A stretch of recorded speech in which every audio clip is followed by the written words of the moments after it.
In the underground Egyptian room in the castle, Dmitri reveals himself as a devotee of black magic and boasts that he has caused the disappearance of Princess Naji. But Chandu, by his occult powers, defeats Dmitri and drives him from the castle. The present act opens in the drawing room 2 hours later. Chandu the Magician.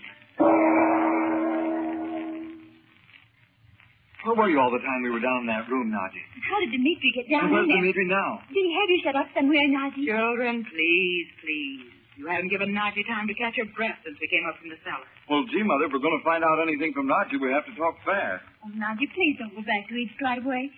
Why do you have to go this very afternoon? You know I must go, Betty. I have come here in disguise, and I think if the government would be most unpleasant to your uncle if it becomes known he is hiding me here. Well, but... And we don't even know now that the servants won't tell someone Naji's here. But I bet Uncle Frank wouldn't care if the king did find it out.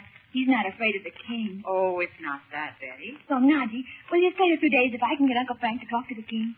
Uncle Frank's pretty influential, I know that. No, I must return to Egypt at once. Well, then will you tell us about that room? Bobby, don't be too insistent, son. These things may be secret. And there are many things I must not tell. But of this room I may see. Oh, goody. Does Uncle Frank know about them, Naji? Where is he, Mother? He's dressing. He has an audience with the king at 3. Honest? Yes.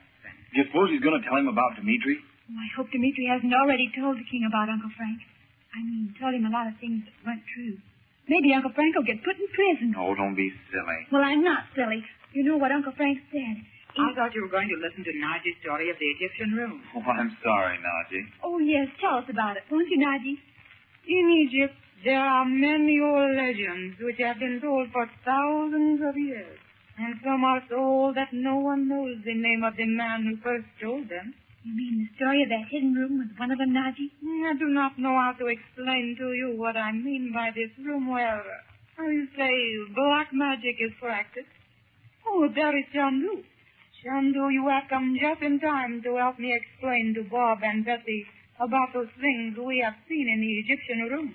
Sure you don't mind talking about it, Naji? Yes, there's no reason why Bob and Betty need discuss it now. Oh, Mother. If Naji doesn't mind, I'd like to discuss it for a moment before I go. Of course I do not mind, Chandu.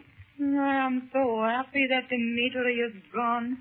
It's always been my understanding, Naji, that room was in Egypt. Yes, in my palace at Cairo are many ancient parchments, and on some of them is written much about the hidden room, where those who practice black magic go to learn the evil things they do. You don't mean robbing and killing people and things like that, do you, Naji? No, Betty. She means they have certain secrets and certain unusual powers, as I have. Only all their knowledge is used for evil purposes instead of good. Oh, let's not talk of it. That was a terrible experience down there. Well, I didn't think it was terrible. I thought it was keen. Say, Naji, if you've been reading about this room on all those old... Tell where it was.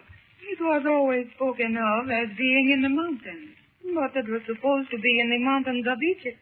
I didn't know there were any mountains in Egypt. I thought Egypt was all desert and flat. Oh, no. There are mountains down in the central part of Egypt, down in the Sudan. There's a little village named Dara, where many an expedition has made its headquarters while they were searching for that hidden room. Well, can you beat that? Do you suppose that room right here in this castle was really the very one? Kind of the headquarters or something? Yes, Bob. It will be most interesting when I return to Cairo. I'd like to see those old records too, Naji, in the light of what we've discovered here. I think we haven't come to the end of this thing yet. Oh, Chandu, I hope this time you are wrong. What's the matter, Naji? What do you mean? Never mind, Bob. We can't go into that now. Dorothy, Lupu's caravan will be here while I'm down at the palace, I'm sure. Ask them to drive the wagons into the courtyard near the stables until I come back, will you? They won't need to wait long, and it only takes me a few moments to get to the gypsy clothes. But, Chandu, you are not... Of course, I'm going with you beyond the frontier. I'll change into my own clothes when Lupu's people reach Lausdorff and come back tomorrow on the train. But, Frank, suppose they won't let you come back into the country. Don't worry. By tomorrow, things will be very different in Montevania. My word, I have to go. I'll be late. Oh, that old clock in the corner's fast, Frank. It's never been the same since Bob took it apart when we first came here, Uncle Frank. Oh, is that it? Well, gee, it wouldn't run at all before. Say, listen, Uncle Frank, changing the subject, Are you going to tell the king about Dmitri? Indirectly. Indirectly? Yes. You see, Nicholas and I have a little plot. I'm determined to break up this scheme of Count Metzos quietly and with the least possible scandal. But how can you? Here's my plan. I asked for a special audience at 3 o'clock. And Nicholas is to induce his father to listen behind the screen in that little audience chamber where I listened that day. The day the gypsy warned the king against me. But whom will he listen to? You see, the plan is that Nicholas is to persuade his father to tell Metzos my audience must be postponed. Do you think the king will agree to such a scheme? It'll sound fantastic to him. Nicholas promised to see that his father was seated behind that screen at 3 o'clock. And I've got to depend on it that he'll be there. Well, but what then, Uncle Frank? Oh, I'll try to lead Metzos on to talk. And the king will overhear everything. Now I must go. Unless you've been taking my wristwatch apart, Bob, I'll just about have time to...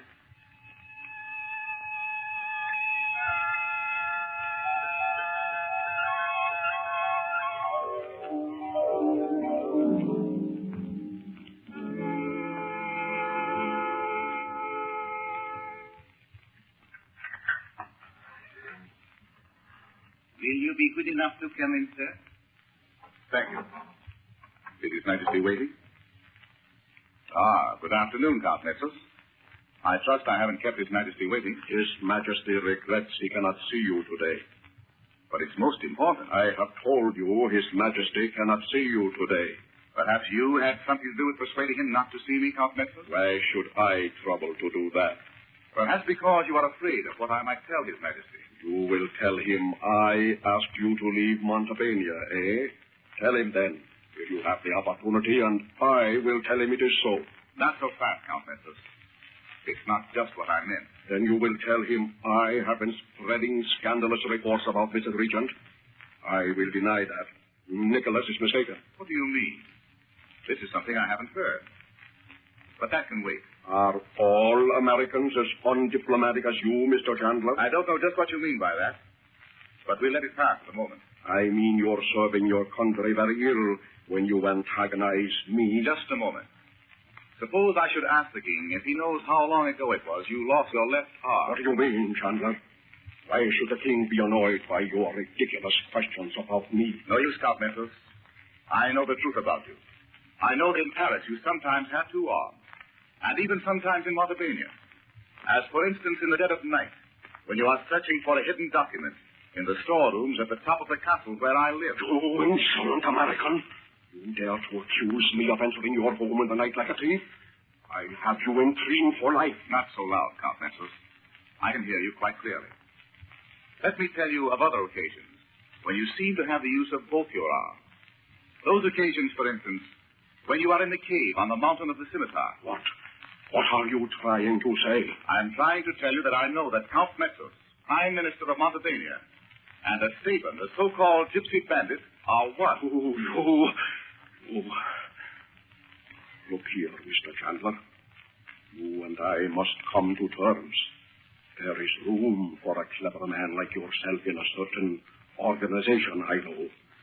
You can be rich beyond your greatest dreams.